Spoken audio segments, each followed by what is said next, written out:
Margaret Sullivan stood in the small kitchen of the house she'd called home for 15 years on Maple Street in Portland, Oregon, her weathered hands trembling as she held the crisp white eviction notice that had been taped to her front door that morning like a death sentence.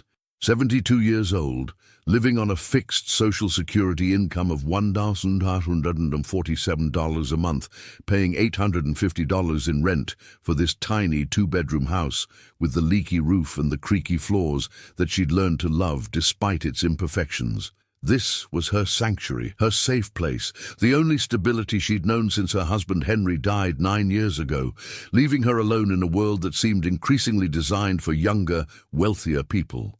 The letter was cold, impersonal, brutal in its efficiency.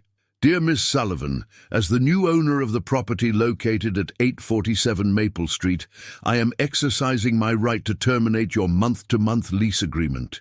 You have 30 days to vacate the premises. No exceptions. Signed, Derek Mitchell, property owner. Derek Mitchell. The name meant nothing to her, though the last name stirred something in her memory. Mitchell. She knew a Mitchell family once, but that was years ago, decades even, and surely this couldn't be connected to that sweet little boy she'd babysat when she was in her 50s, that child who'd almost died in her arms. Margaret sank into one of her kitchen chairs, the same chairs she and Henry had bought at a garage sale 30 years ago, worn but comfortable, filled with memories of breakfast conversations and late-night cups of tea when neither could sleep. 30 days. Where would she go? Her daughter lived in Florida, struggling with her own financial problems. 3 kids in college, no room for an aging mother who came with medical bills and mobility issues. The senior living facilities she'd looked into cost $3,000 a month minimum, more than double her entire income. She'd worked her whole life, raised 3 children, buried a husband, survived cancer twice, and now, at 72, she was facing homelessness, facing the terrifying prospect of living in her car or in a shelter, of losing the last shred of dignity and independence that kept her going through the lonely days and endless nights. The irony wasn't lost on her. She'd spent 40 years working as a nurse at Portland General Hospital, helping people through their worst moments, holding hands during final breaths, celebrating births and survival stories, giving everything she had to strangers who needed her. And now, when she needed help, when she needed compassion, when she needed just a little more time, the system that she'd served so faithfully was grinding her up and spitting her out without a second thought. That night, unable to sleep, Margaret sat in her small living room, surrounded by photo albums and old boxes of memories she'd been meaning to organize for years, but never had the energy to face. Facing the past was always harder than living in the comfortable fog of routine. And then she found it, a photograph from 15 years ago, yellowed slightly at the edges, showing a much younger version of herself holding a small boy, maybe 5 years old, his face pressed against her shoulder, her hand on his back in a gesture of comfort and protection. Tommy Mitchell. The memory came flooding back with such intensity that it took her breath away, transported her back to a summer evening 15 years ago when she'd been babysitting for the Mitchell family who lived 3 houses down, back when this neighborhood was filled with young families instead of the tech workers and investors who were slowly buying up everything and driving up property values beyond what regular people could afford. She'd been watching Tommy and his baby brother, Derek, she remembered now, with a chill running down her spine, while their parents attended a work dinner. Tommy, 5 years old, full of energy and mischief, had been eating dinner, talking excitedly about his kindergarten class, when suddenly his face went red, then purple, his hands clutching at his throat, his eyes wide with terror that no 5-year-old should ever have to feel. He was choking. A piece of steak too big lodged in his throat, cutting off air, cutting off life. Margaret had moved on instinct, on training, on 40 years of nursing experience that made her hands steady, even when her heart was racing. The Heimlich maneuver, She'd performed it dozens of times in the hospital, but never on a child she knew, never on a little boy she'd grown to love through months of babysitting, of reading bedtime stories, of wiping tears and bandaging scraped knees. 1 thrust, 2, 3. And then the piece of meat flew out, and Tommy gasped, coughed, breathed, cried, lived. His parents had come home to find Margaret holding their son, both of them shaking, both of them crying, Tommy clutching her like she was the only solid thing in a world that had just tried to kill him. They'd been grateful, overwhelmingly so, had tried to pay her extra, had brought flowers and cards, and had told everyone in the neighborhood about how Margaret saved our Tommy's life. But gratitude has a short shelf life in America, Margaret had learned. Within a year, the Mitchell family had moved away. Some job opportunity in Seattle, a bigger house, a better school district. And Margaret had lost touch, the way you do with people who pass through your life like ships in the night, meaningful in the moment, but ultimately temporary. Tommy would be 20 now, a young man. And his brother Derek, baby Derek, who'd been sleeping peacefully in his crib that night while Margaret fought to save his brother's life. He was now the person evicting her from her home. Margaret tried calling the number on the eviction notice, her arthritic fingers fumbling with her old flip phone. She'd never upgraded to a smartphone, couldn't afford the monthly plans, couldn't see the point when all she needed was to make calls and occasionally receive them. The number rang 4 times before a voicemail picked up.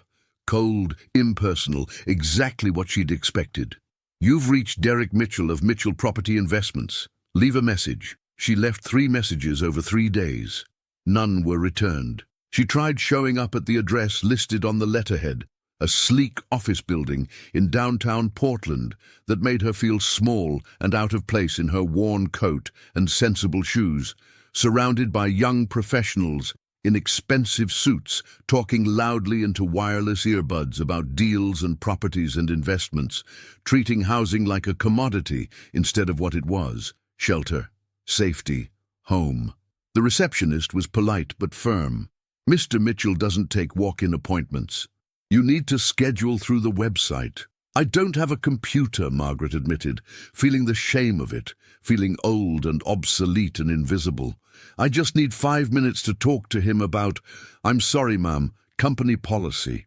On day 12 of her 30-day notice, Derek Mitchell finally called her back. His voice on the phone was young, confident, completely devoid of empathy or interest in her situation. "Ms. Sullivan, I received your messages. The eviction notice is straightforward. I've purchased the property and I'm renovating to sell at market value. You need to be out by the end of the month. Mr. Mitchell, please. I'm 72 years old. I don't have anywhere to go. I've been a good tenant for 15 years. Never late on rent. I keep the place clean. I don't cause trouble. I just need more time to find something affordable." "That's not my problem," Derek interrupted. His tone wasn't even angry, just dismissive, like she was a mosquito buzzing around his ear instead of a human being begging for basic compassion. "The market is the market. I'm not running a charity here." "Please," Margaret heard herself begging and hated the sound of it, hated reducing herself to this. But what choice did she have? Just a few more months. "I can pay a little extra. You can be out in 30 days like the notice says, or I'll have the sheriff remove you. Your choice. Have a nice day." The line went dead. Margaret stood in her kitchen, phone still pressed to her ear, tears streaming down her face, not just from fear or anger, but from the crushing weight of being treated as worthless, as disposable, as less than human by someone half her age who saw her home, her life, as nothing more than a profit margin, a number on a spreadsheet, an obstacle to be removed. 23 days left. Margaret spent every waking hour searching for a new place to live, calling landlords from classified ads, visiting apartment buildings that advertised senior-friendly housing, filling out application after application, each one asking for income verification, credit checks, references, deposits she couldn't afford. Every door closed. "Your income is too low. Your credit score doesn't meet our minimum. The deposit is first month, last month, and security, $2,550 total." $2,550. She'd need to not eat for 3 months to save that much, would need to stop taking her blood pressure medication and her arthritis pills, would need to become someone other than who she was, a retired nurse living on the poverty line in one of America's most expensive cities. Her daughter called from Florida, voice tight with guilt and helplessness. "Mom, I wish we could help, I really do, but with 3 kids in college and Dave's medical bills from his surgery, we just don't have the room or the money. Maybe you could look into subsidized housing?" Subsidized housing had a 3-year waiting list. Margaret had already called. 3 years. She had 3 weeks. The neighbors on Maple Street, the ones she'd lived beside for 15 years, who she'd brought soup to when they were sick, whose kids she'd watched grow up, whose packages she'd collected when they were on vacation, expressed sympathy but couldn't help. Everyone was struggling. Everyone was one paycheck away from disaster. Everyone was caught in the same cruel system that valued property over people, profit over compassion. On day 25, with only 5 days left before the eviction became legal and the sheriff could forcibly remove her, Margaret began packing her life into boxes, each item a memory, each memory a small death. The quilt her mother had made by hand, passed down through 3 generations, the photo albums documenting 50 years of marriage, 3 children born and raised, grandchildren she saw maybe twice a year, now that everyone was scattered across the country, chasing jobs and survival. Henry's favorite coffee mug that she still couldn't bring herself to use or throw away. The kitchen timer that had burned out years ago, but she kept because Henry had given it to her on their first anniversary, joking that their marriage needed perfect timing. Where would these things go? To a storage unit she couldn't afford, to a dumpster, to disappear like she was about to disappear, erased from this neighborhood, this street, this life she'd built. On day 28, 2 days before the sheriff was scheduled to arrive, something unexpected happened. Margaret heard a knock on her door, not the aggressive pounding of someone serving legal papers, but a gentle, hesitant knock that made her heart jump with irrational hope. She opened the door to find a young man standing on her porch, mid-20s, handsome in that effortless way that came from youth and good genes, his face uncertain, his eyes red as if he'd been crying.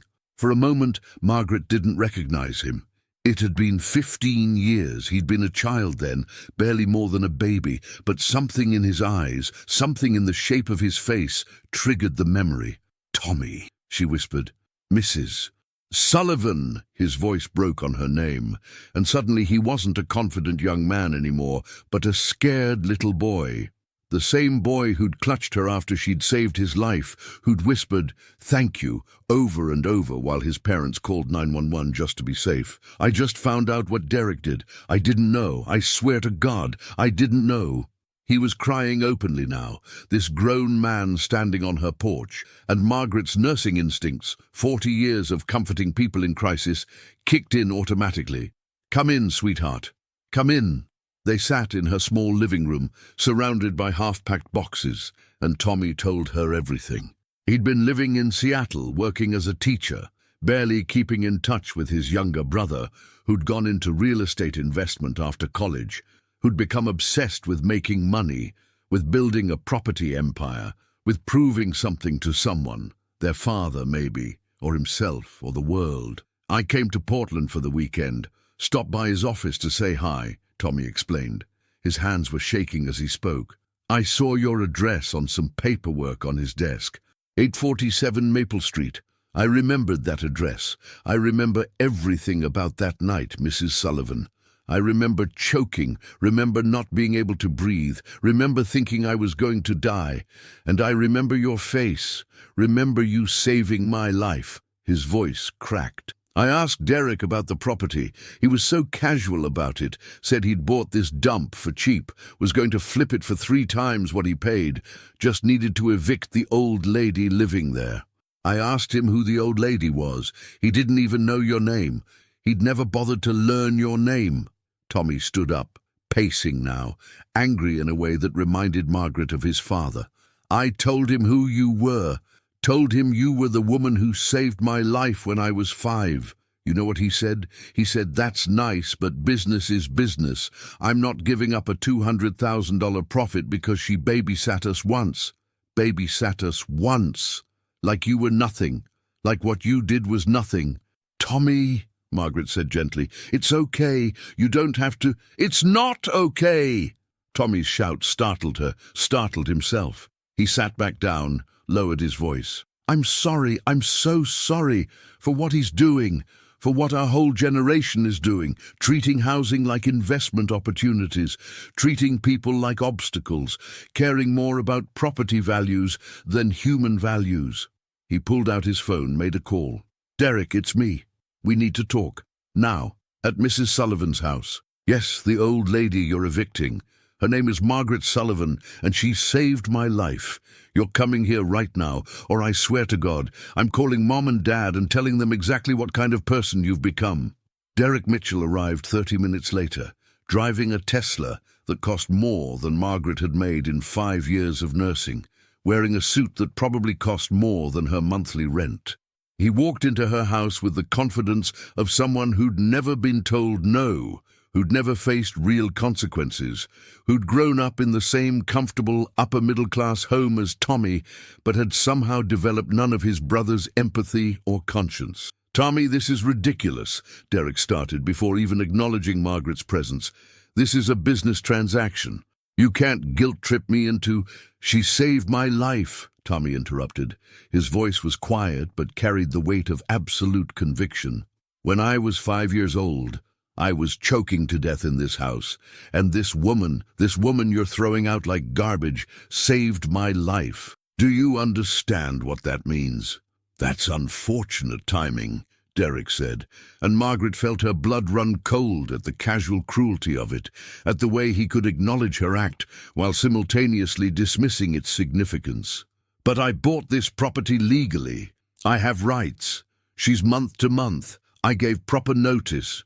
"You gave proper notice to a 72-year-old woman on a fixed income in one of the most expensive housing markets in America," Tommy shot back. "You gave proper notice to someone with nowhere to go, no family nearby who can help, no resources to find anything affordable.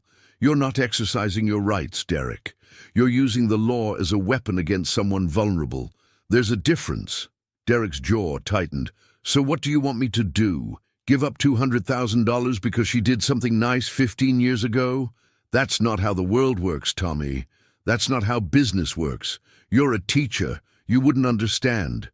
"You're right," Tommy said, and Margaret saw something shift in his expression, saw him make a decision that would change everything. "I'm a teacher. I make $48,000 a year. I have $15,000 in savings. Everything I've managed to save in 3 years of working, and I'm going to give it to Mrs. Sullivan right now to help her find a new place, to give her options you're taking away." He pulled out his phone, opened his banking app. "Don't you dare," Derek hissed, real anger showing through his polished exterior now. "That money is supposed to be for your future, for—" "My future!" Tommy laughed, but there was no humor in it. "I died when I was 5 years old, Derek. For about 90 seconds I was dying. My brain was running out of oxygen. I was turning blue. I was gone. And this woman brought me back. She gave me a future. She gave me every day I've lived since then. High school graduation, college, my first teaching job, every sunrise I've seen, every person I've loved, every moment of joy or pain or just existing. I owe her everything. And you want to take her home because you want to flip a property for profit." The room fell silent except for the ticking of Margaret's old wall clock, the one Henry had insisted on buying at an antique store 40 years ago, the one that had marked every moment of their life together, the one that was now counting down the final hours of her time in this house. "I'll buy the house from you," Tommy said suddenly, the words coming out in a rush, like he'd just thought of it, like inspiration had struck.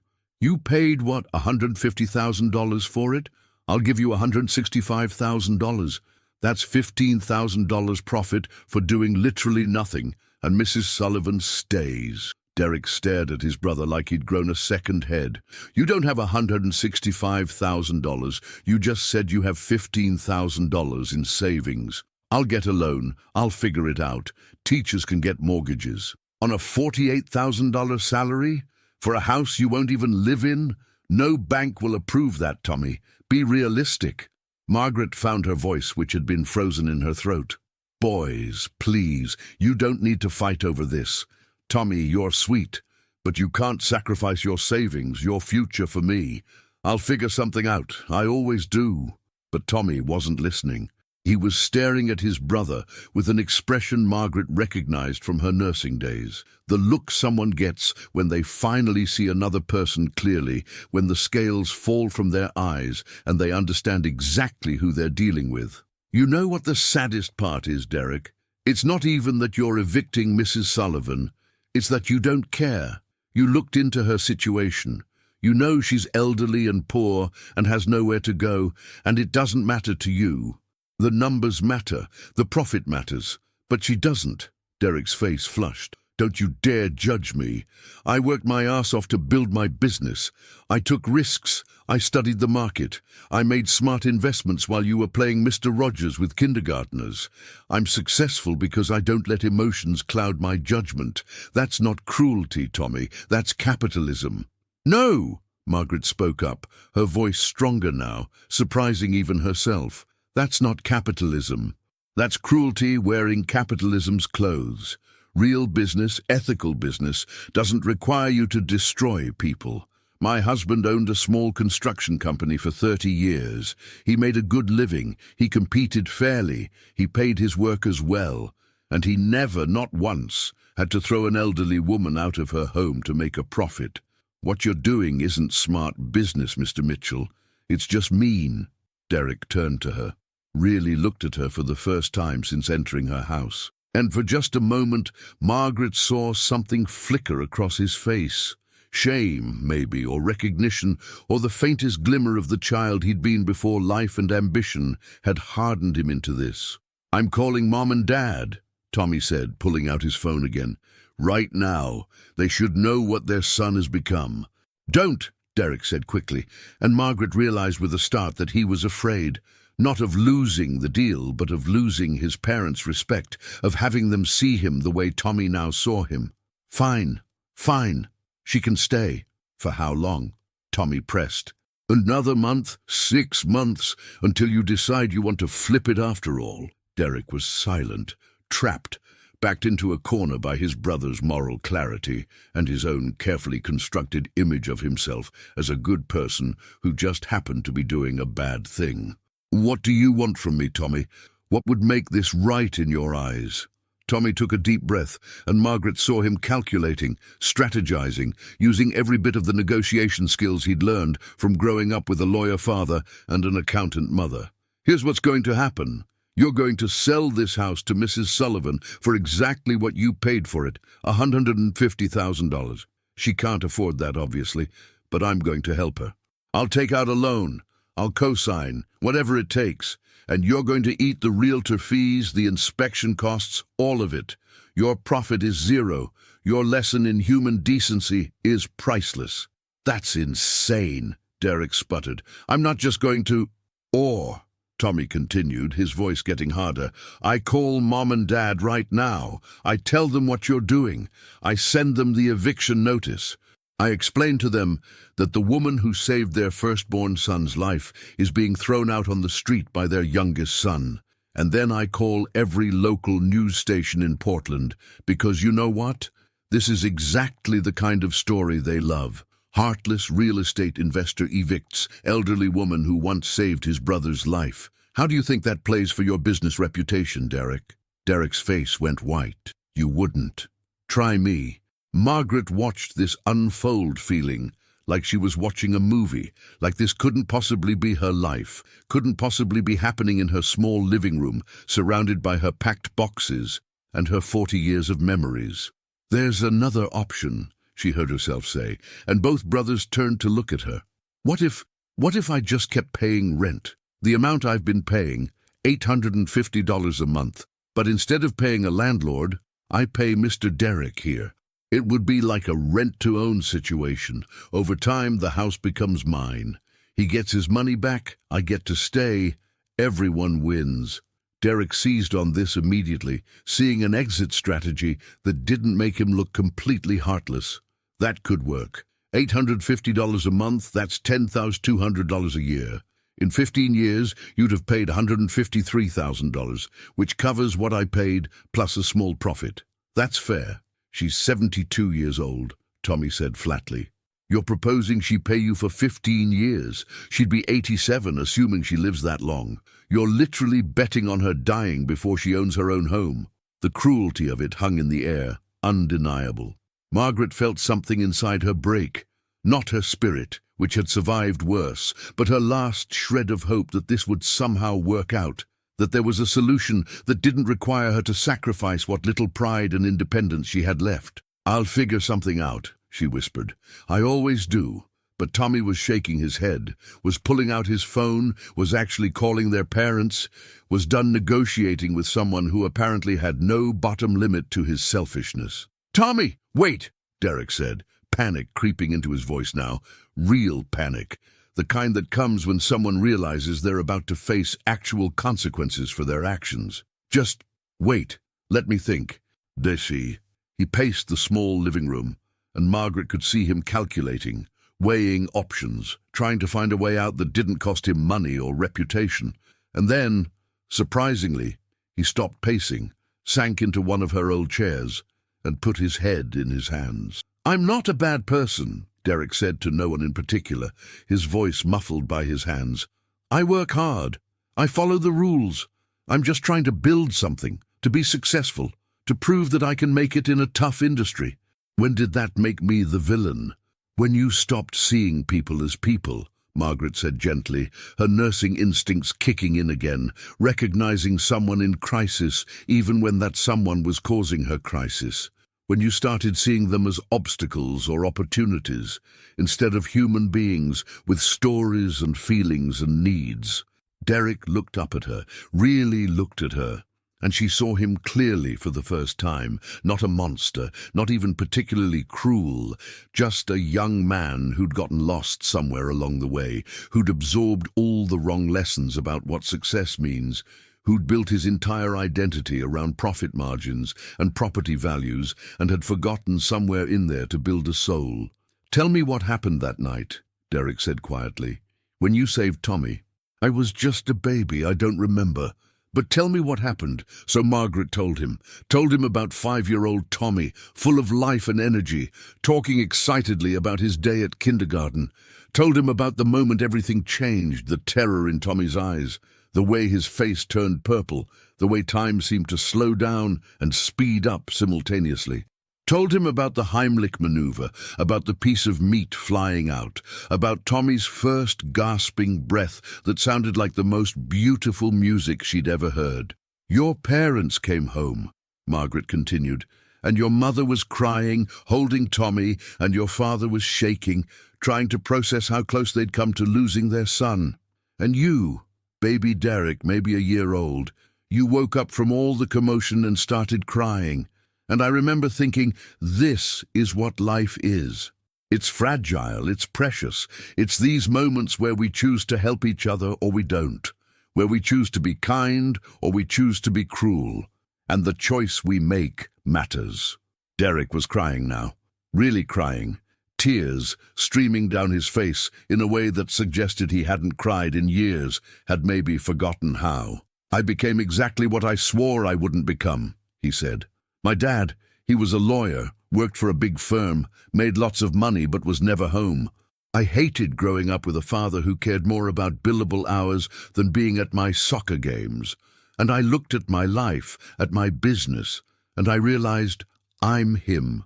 I'm worse than him. At least he was paying for his kids' lives. I'm destroying people's lives for what? For money I don't even need. For a property empire that doesn't mean anything? He stood up abruptly, pulled out his phone, started typing frantically. What are you doing? Tommy asked suspiciously. Fixing this, Derek said. Really fixing this, not just finding another way to screw Mrs. Sullivan over while looking less bad. 1 week later, Margaret Sullivan sat in a lawyer's office in downtown Portland, flanked by both Mitchell brothers.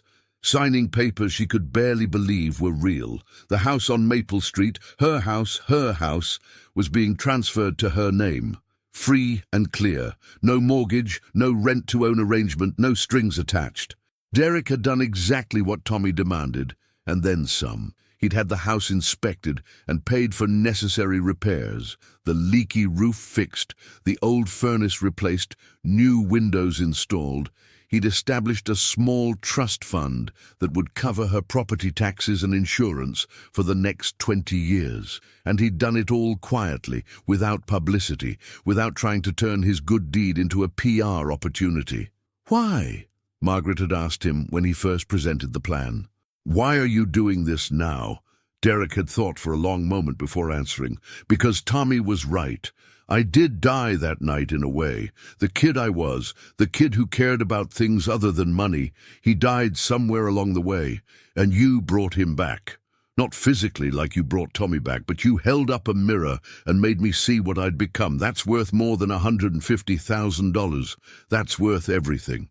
Now, as she signed the final document making her a homeowner for the first time in her life at age 72, Margaret felt tears streaming down her face. But they were good tears, healing tears, tears of relief and gratitude and sheer overwhelming emotion at the realization that sometimes, just sometimes, people surprise you in the best possible ways. "There's one more thing," Derek said, pulling out another document.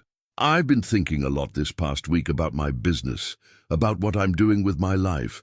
I'm selling off most of my properties, the ones I was planning to flip, the ones where I was going to raise rents. I'm selling them to a non-profit that provides affordable housing. I'm keeping 3 properties, but I'm converting them to permanently affordable rentals, and I'm going back to school." "For what?" Tommy asked, surprise evident in his voice. "Social work," Derek said, and Margaret saw him blush, saw him waiting for his brother to laugh or mock him. "I figure if I'm going to understand people, really understand them, I should study it. Maybe I can use what I learned about real estate to help people instead of hurting them. Maybe I can become someone my parents can be proud of, someone I can be proud of." Tommy hugged his brother, and Margaret watched them together. These 2 men who'd come from the same place but had taken such different paths, now finding their way back to each other through a shared understanding that kindness matters, that people matter, that a life well lived isn't measured in property values but in moments of connection, of compassion, of choosing to be better than you were yesterday. 6 months later, Margaret hosted Thanksgiving dinner in her house, for the first time in decades.